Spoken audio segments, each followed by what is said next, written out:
So are emojis just the evolution of language, or maybe they're the end of civilization as we know it? Well, Scott Bryan is the entertainment editor of the news website BuzzFeed, and Nick Ferrari is broadcaster and journalist, both regulars on the programme. It's great to have you on the show tonight.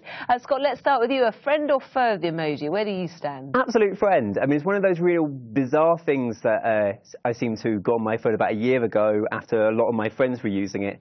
And it's just a really great way to communicate in terms of if you want to do like a sassy face, or you want to do like the poop emoji or something like that. The poop, it's like poo, but with eyes on it and a smiley face. And the best thing about them, because it originated in Japan, they've more or less become universal. Nobody really knows their true meanings. So I think a reason why they've really grown in their popularity is that people are able to use it for many different contextual scenarios, kind of in many different countries. A lot more complicated than it looks, Nick. Are you a friend or a foe? Have a guess. I reckon you're probably not a friend.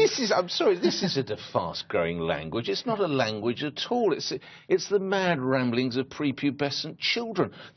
We are the country. This is the language of Shakespeare and Chaucer. How would you do I wandered lonely as a cloud, which actually is neither Shakespeare nor Chaucer, as I say. How would you do that with a damn silly face? Maybe if you're 6, fine. But if you're an adult, please. And I think, respectfully, Scott, the idea, the second one you mentioned was what you said, which is a bathroom function. I think, to me, it's a pile of that. It really is a pile of that. Well, like, firstly, who does communicate Shakespeare quotes by text? Not many people. No, or but we shouldn't. Particularly when it's like, I'm going to be on, I'm on the bus. It's not necessarily going to be a way to go. Well, no. I mean, if you find it necessary to text, I'm going to be on the bus, then so be it. I don't think I've ever texted, I'm going to be on the bus. But it should be what time are you coming home for supper? Do you want something to eat? Where should we go tonight? Why do you think anybody cares about your emotions, or whether you want to send a smiley face? Well, I think it's a means to. But why don't you say it? You make me happy, or I'm feeling quite low, or I love you, or I've had a shocking day. What I find quite interesting is that in the 90s, everyone used to abbreviate everything, and people used to say I did not used to abbreviate everything.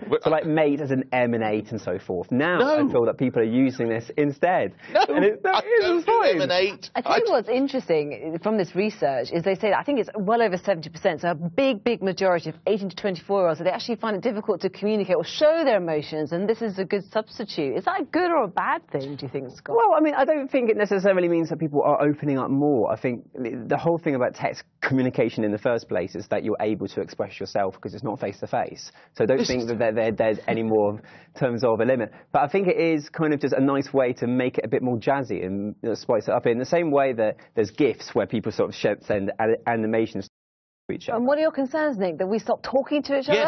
No, as a radio DJ, that's a disaster. This is exactly it, and we'll stop having relationships. People sit in internet cafes and they talk to some bloke in Japan or in San Francisco, and there's somebody next to them, and they don't even talk to them. And then they get up and they put their backpack on or whatever. They go, make no eye contact, don't even speak, just give the cash to the man and leave. Scott, stick up for the young people. Terrifying future that we're living in. You don't communicate. You won't be able to relationship. Have you ever been sent an emoji? I bet you have by your son. Yes, I was on the way here, and she didn't even know. And your partner. Yeah, 3 unhappy faces. I don't know what I've done wrong. Have you replied? Yes, I've told her not to be so stupid. And have you sent an emoji today, Scott? All the time, yeah. I mean, what I like to do is I go onto recent ones and then I just press them all at once. And sounds like such fun, doesn't it?